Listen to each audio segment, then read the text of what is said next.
our absolutely first thought for writer was Jack Thorne. Because we felt that Jack has a wonderful, very contemporary understanding of children, and he's very drawn to slightly misfit children and children who are slightly odd ducks, and this is a story with these unloved children who learn how to discover friendship and heal each other. And we felt that Jack could bring a sort of psychological modernity to that. But he also writes with this lovely, vivid, spontaneous naturalism, so that you could believe in how these children were talking to each other. We also took it out of its Edwardian setting with bonnets and put it just after the Second World War. So the past is still another country, but we wanted to have that sort of slightly remote sense that everything is happening in the shadow of a big cataclysm that has happened, and the house has been requisitioned as a hospital in the war, and when Mary arrives there, it's still full of sort of relics of this war that's just happened, and it's a time of aftermath. We really wanted to find a director who was visionary and was a world creator. And we've pursued Mark Munden over the years because I always so admire his television. It's always so distinctive and authored and with this extraordinary sort of concentrated visual flair. But also he always plumbs the depths of emotion with his characters. So it was this combination of the emotional truth and rigour of his work, but also the visionary,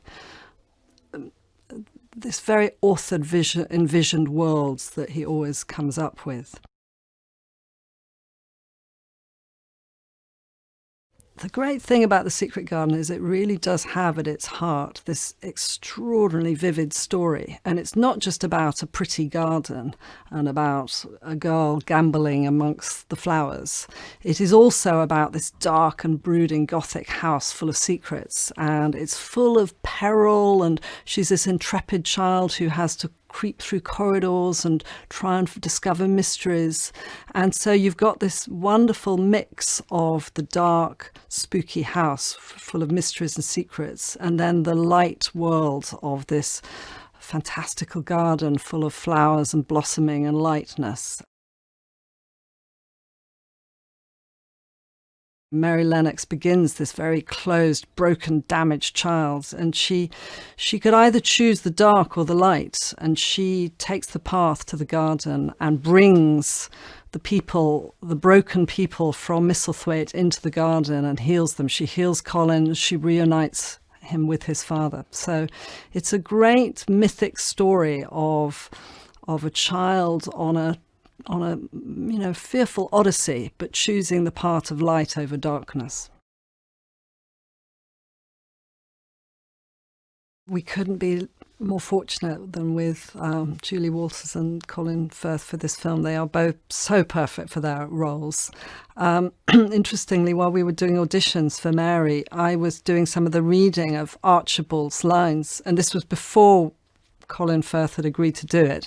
And as I was reading the lines, all I could hear was his voice. There was this sort of brooding, melancholic edge that I knew that he could capture so perfectly for Archibald. And so we were so thrilled when he responded and could see himself playing that role. Julie Walters has such range and versatility, and I know she's going to, and we want Mrs. Medlock to be a really interesting, not just a sort of hard-nosed villain, but somebody who you feel really carries the burden of this house, and she's trying to keep it together, and she's frustrated and irritated by this child, but you want to sense a hinterland of something bigger, and Julie has such a nimble ability to switch between fierce and complex, and I know that she's going to provide an extraordinarily riveting Mrs. Medlock. children always enjoy this story. I think actually children always seem to be particularly drawn to the spooky, ghostly House of Secrets, but adults often get very sentimental and attached to the idea of the lost garden. And so I think there's a wonderful double appeal with this film, that adults have a sort of deep nostalgia with this lost idyll of childhood and of this lost garden world, and children get very drawn on the riveting adventure. So Mary Lennox arrives in this sad old house on the Yorkshire moors, and she's abandoned and alone and friendless and a little joyless, and then she wanders outside, and the first beginnings of her connection with the world about her happen when she comes upon a stray abandoned dog. And in our sense of this dog is that this dog possibly has lost its master in the war. His master went away and never came back, and so a bit like her, he's a lost old soul. And the first sense of Mary having a rapprochement and a relationship with somebody is as she begins to feed her spam sandwiches to this dog. And gradually from there, she begins to learn how to open her heart to the other children that she meets as she begins to blossom as a person. It's an opportunity to really explore a world of enchantment and imagination, wonder and joy. And it's all at the service of this wonderfully redemptive story about unloved children who find each other and heal each other and go from darkness to light.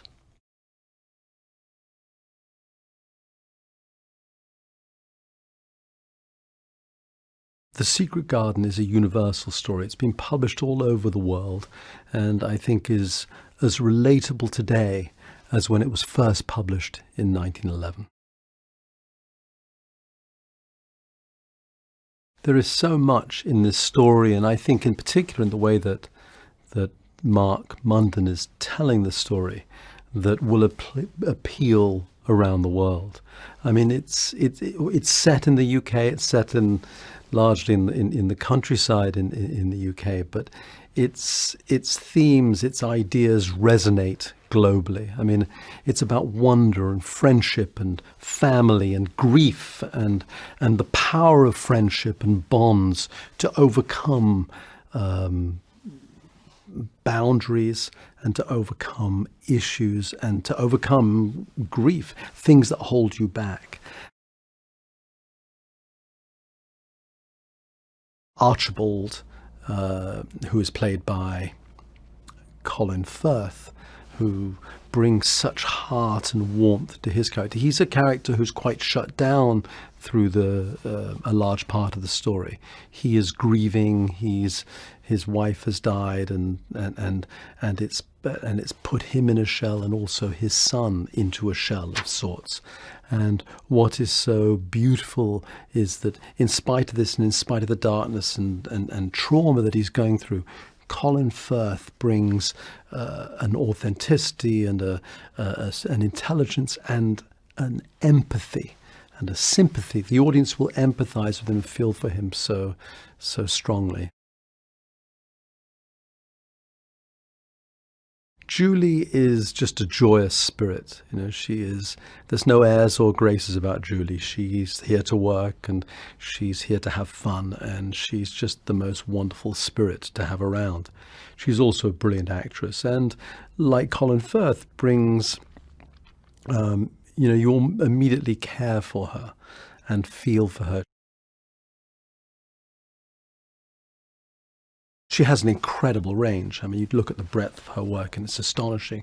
So she can play the fierce, but it's not a fierce without humanity. You know, I mean, she's not just a cold, evil woman. She's someone who can bring so many shades to that character. Her relationship with Archibald, she brings a depth that makes the choices she makes and the way she behaves so understandable, if not always appealing. It will not put off anybody who knows and is familiar with the book. In fact, I think it they will love it. But at the same time, I think there are opportunities to bring new audiences to it, people who aren't as familiar with the book, and allow them to look at it and feel that it speaks to them and speaks to now.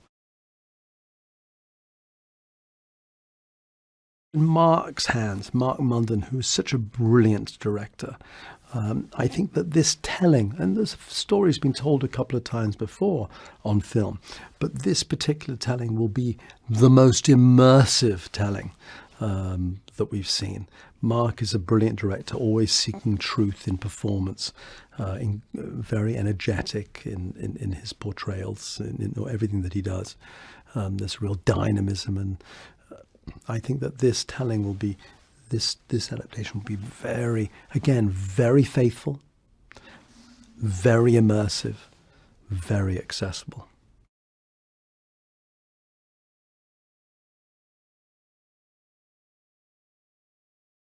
The first thing that hit me was Jack's script. I loved it. I mean, it felt like a very modern retelling of something which was a classic piece of literature, you know, a glorious piece of classic literature, everyone's favourite book. And what he'd done is he writes children brilliantly, Jack, and he'd just written these children as sort of imperious children jousting with each other, and it was very funny, very real, and had enormous amount of heart in it. Well, it's a very gothic book in lots of ways, or at least the adaptations have been quite gothic of the novel, and it starts off almost like a ghost story, and I really relish the idea of taking this little girl into this uncanny, strange, vast house where she's lost in it. So that was the first thing. And then there was the garden, of course, which I thought we had an opportunity to make something much more fantastical and immersive than any garden that you'd seen in adaptations before. Pan's Labyrinth was a reference in that, and I love that film. Obviously, this is a very sort of redemptive story about children finding love, so it's a very different piece. But just in terms of sort of the way that Garden interacts with the child, I think that's good reference.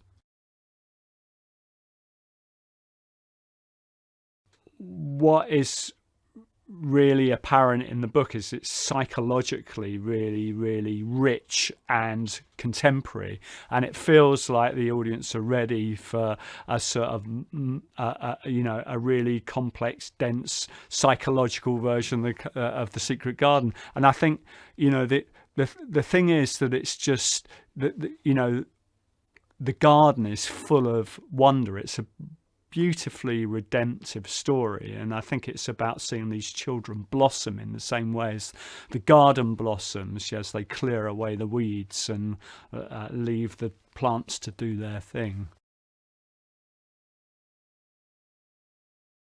She's fiercely proud of the house, and she's fiercely loyal to Archibald, and what I love in Julie, having worked with her before, is her ability to bring to life the inner life, the hidden life of characters, and just make them psychologically rich. Colin Firth, I mean, he's a legend. I mean, I've seen so much of his work, and he just gets more and more interesting as he goes on. And I just jumped at the opportunity of working with him. I just wanted someone who, even though they were grieving, you could see the life within that is then released at the end when he's united with his son. And I don't think there'll be a dry eye in the house at that point. I mean, it's really, really moving. But someone like Colin, I just wanted to see all that passion and life within his eyes, yet he's unable to express it through grief. You know, he's shut down by grief. And I just think he's the perfect person to bring that out. In a way, it's about Mary learning to become a child within the garden, this film. So she starts with this sort of quite traumatic beginning, with her parents dying and her abandoned on her own in India, and her defences go up, and as she finds these friends in the house, and as she finds the garden and the dog and Dickon and Colin, she learns how to become a child again, and she learns how to make friends as a child would make friends. So it was about finding a Mary that could understand that and actually be quite childlike, as well as being quite sophisticated in that imperiousness. Well, I think it's a totally international story, because it's about a child having been abandoned in this big house, finding wonder in the garden. So in that sense, it feels very international. You know, I don't think it, I think it's set in England, but it's about her finding the glory of this garden. So the mystery, first of all, of the house, and the mystery of the garden, the strangeness of it, and then it blossoming into something sort of wondrous and healing. And that feels quite universal to me.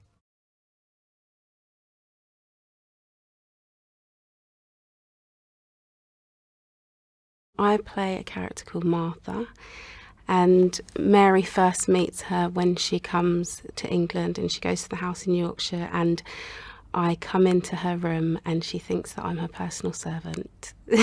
I am a maid. However, Mary's used to personal servants in India, so she assumes that I'm going to be the same. The relationship between her and Mary is really sweet, and Mary, although she's like this hard child, like when she comes in, she's actually really vulnerable, and I think Martha tries to sort of teach her about the world and that she can't behave like that to people. And I think that their relationship's really sweet and beautiful, and it's really subtle, but you can see that Martha gets through to Mary throughout. I think Martha's a great character. We rehearsed properly with this for like a month off and on, so that was great. So then as soon as we got on set, we know what he wants, and he just lets you play with it. You can question what he thinks, he questions what you think, and then you work together. But he also has a clear idea of what he wants, but he's just open, and he's just a really nice guy, but really nice to work with. When I first met Dixie, I was really impressed by her. I think she's amazing. I think she's definitely going to be one of the stars of the future. They're both children that are just awful. To start off with, it's not their fault. They're just, they're not nice children, but it's because of how they've been brought up, So I think to see them go from horrible to loving and kind and build that bond together, and even for Mr. Craven to realise how he's brought his son up through love, but the wrong way, overprotecting him and keeping him locked away, and then to see him realise what he's done in the end is really nice. I think, that's why people like the story, because although it's deep and dark, it has a beautiful ending.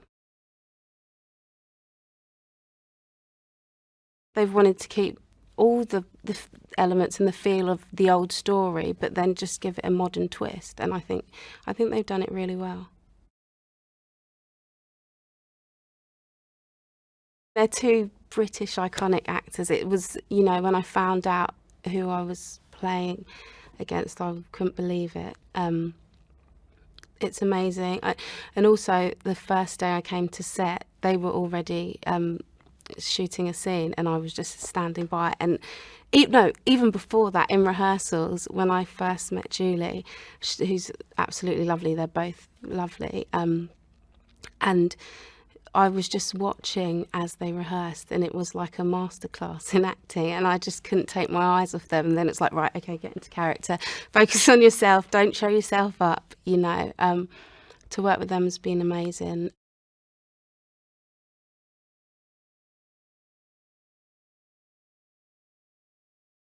I read it when I was about 12, and I completely loved it. I don't know any little girl or boy, actually, that wouldn't love it, really. Just had everything. It was sort of mysterious and creepy and exciting and unusual. But with, you know, it was uplifting, ultimately. So it was a lovely read.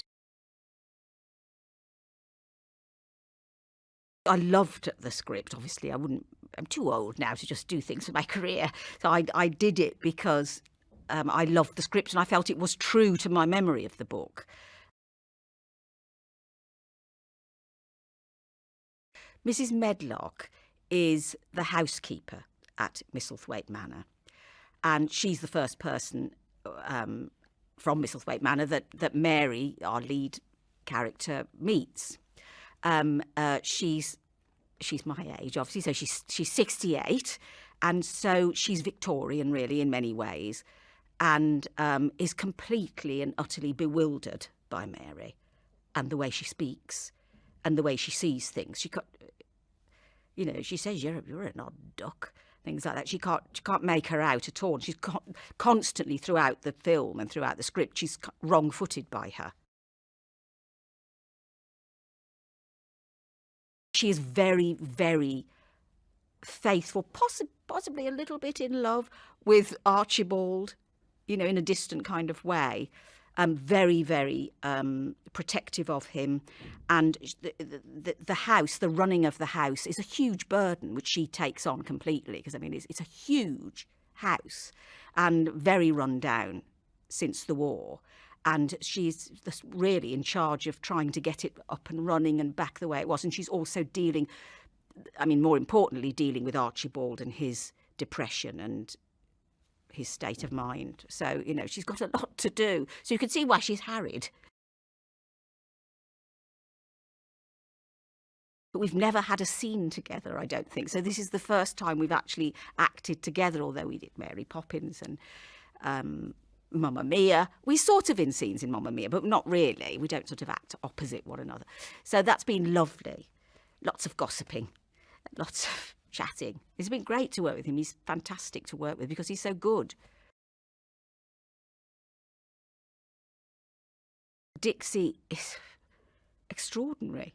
She's incredibly bright, apart from anything else, but she's a really good actress. It'll be interesting to see whether she chooses acting later or what she'll choose, because she's clearly adept at most things, it seems to me, and it's not like working with a child in a lot of ways.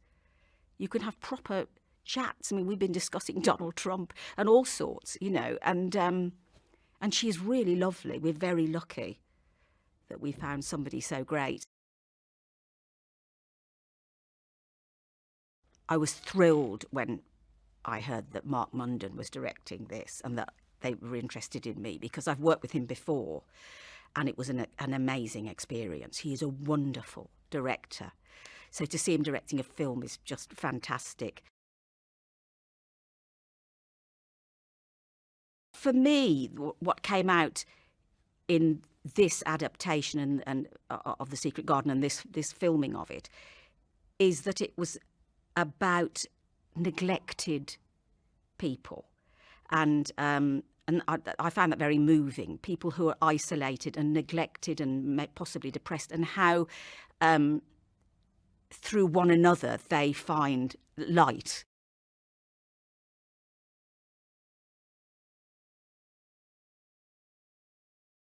My mum got the book for me when I was very small, because it was her favourite book when she was a kid. and obviously, because I was small, when I first read it, I didn't really understand it very well. But I read it again when I was about 8, and then I loved it. I really loved the story. Mary's a very determined character, and you know, like, she won't take no for an answer for many things. Quite stubborn, but yeah, I like that because it's quite strong, you know, and that's a good thing. Mark's brilliant because he's a lovely, kind person. He's funny, but he has a vision. He has such a vision for the film, and so he'll always do rehearsals, and he'll, like, you know, show us what to do. But he listens to our ideas. He listens to everyone's ideas.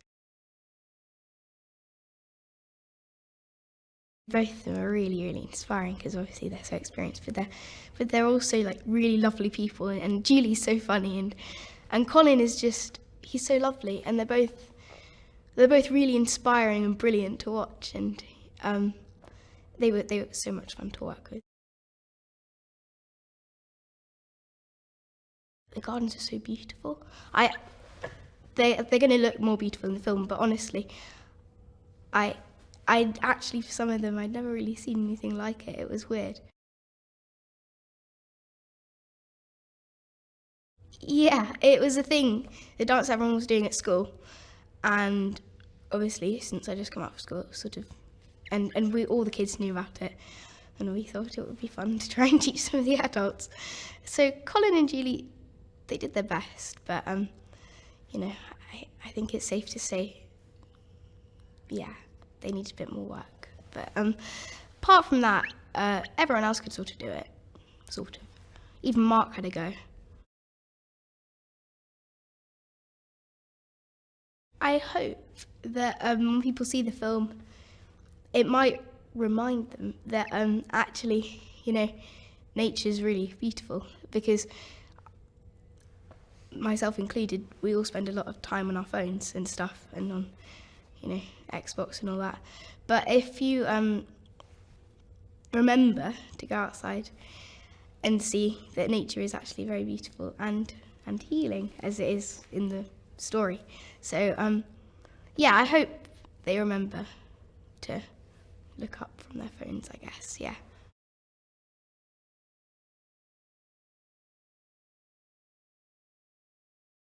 Well, he's an enigma through Mary's eyes. You know, there's a bit of an archetype of this figure in a castle who's menacing. You know, whether it's Beauty and the Beast or Jane Eyre. So we don't meet him for a while. And when we do, it's an intimidating experience for her. And so, I mean, through Mary's eyes, I think there's something rather monstrous about him. And she's right, I think there is. He's a man in grief. He's, you know, it's about the death of his wife. And I think he's allowed his grief to become a horrible sort of negative force, not only in destroying himself, but in destroying anybody who's close to him. His environment, not just the garden, but the house and his son. And I think the people who are working around him as well, I think are all damaged, because I think that kind of self-consuming grief is terribly narcissistic. The oppositions are set up between just how dark and heavy the whole thing is, against how hopeful and optimistic and colourful it's all going to be. And that's all sitting there like a seed in all the characters. And I think it's, in terms of the short span of time in which we've got to tell the story in a feature film, it's where is that revealed? Where is it hinted at? How much are we allowed to see the little sparks of hope? And as we go. How early on do we hope? And you know, because I think the optimism of this story is explosive, and I think that's one of the reasons why it's so enduring. I got quite fired up just looking at design concepts for this. I didn't expect the castle to be quite so creepy. I didn't expect the images of the garden that I've seen to be quite so magical and sumptuous. And so I got quite excited about seeing that. You know, it's going to go from that to that. But also the creepy stuff is beautiful. It's an idea that this was once beautiful in the past. This isn't the Addams Family. You know, it's not it's not just a ghastly, cobwebby, sort of tomb-like place. It's become that, but you can see that there was once a lot of joy, and that we're seeing this kind of, you know, dusty, faded version of what was once a joyful life. That's something that's been lost. You ask anybody, it's never anything but a joy to work with Julie, and this isn't the first time for me. What have we done? 2 Mamma Mias, Mary Poppins. We haven't actually had the experience of working together before.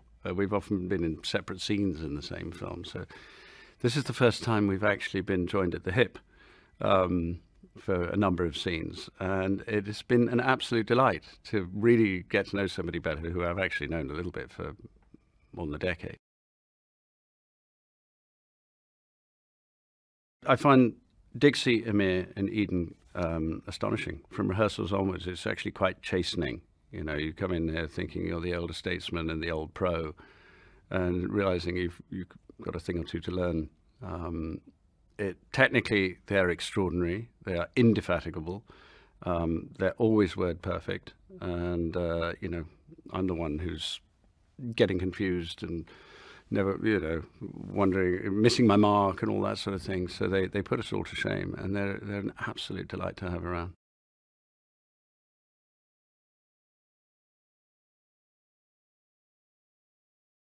Dickon's quite like a bubbly character. He always looks at like the bright side of things. He doesn't really like moan or anything. He always just like gets along with things, like not like the other characters where like Colin's always moaning and Mary always wants knows what she wants and why she wants it and how.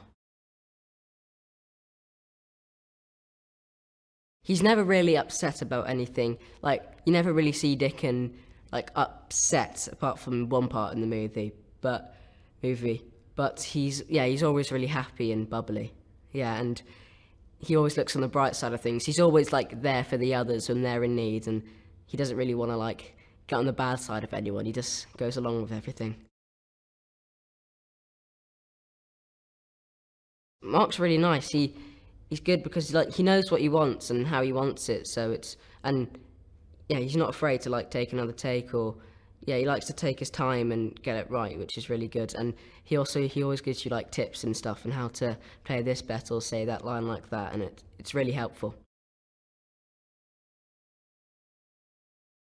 I get along with Dixie really well. I'm really close friends with her. She's really sweet, so we just get along.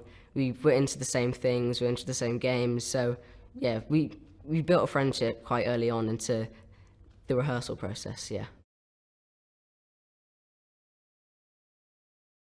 I didn't realise like how good he was, because I hadn't really met a proper trained dog yet, and I met him and like 5 minutes into meeting him, I was already telling him to like sit, roll over, jump.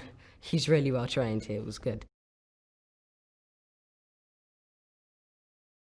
You know, the inspiration to like go outside and admire the wildlife, because you know nowadays most people are just sitting inside on their phones or laptops, me myself even.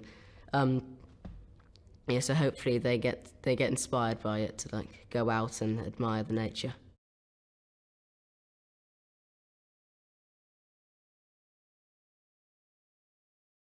My sister saw that I was reading the book, so we both kind of read the book together, and we were both like really into it, so we were on the same level, so we were talking about it, you know, and it was a really, really lovely book, and I really enjoyed it. He kept it so that the actors would play the character how they saw them, so that Mark wasn't pushing a character on someone. So he did like point out tips and stuff to help us, but he really liked that we played our characters how we saw them. Colin came across as like this really mean person, but really he had a few issues, you know, in his life. Being locked up in a bedroom forever is quite a bad thing, so he had this kind of fear and hatred all tangled up, but really he was really nice and he has a heart of gold, so I really liked to portray that in the film. He was locked up in his bedroom for 10 years, like I said, and he was like in this bleak, really horrible room that made you feel sick yourself. So going from that to these vivid, kind of crazy gardens, like I don't think a lot of people have experienced the sudden change in environment, and you can't really YouTube these things. So I kind of thought about it and put myself like in his shoes, and I really liked to think that this is like the first time he's ever seen a garden in real life, so that helped me out. I like that he's like a very small, kind of weak, feeble guy, and he thinks he's so much stronger and better than everyone else, so I really liked how he's got this ego that's way above his tiny head. Working with Judy, Colin, it was really cool. I've never met anyone this big before, so I was really nervous when I first met them, but they're really lovely people. I mean, Julie's hilarious and Colin's awesome, he's really nice. So working with them, it was just amazing, you know, it was an experience like no other. FOZZIE was amazing. So I had to do a scene with him where he comes up and for the first time and I see FOZZIE, and he's lovely. He's the calmest dog you'll ever meet. He's very professional. I think more professional than some actors on set. I think the audience should see that when you first meet someone, they might seem horrible or rude, but people are really nice once you get to know them, and all you need is a little bit of magic from a garden.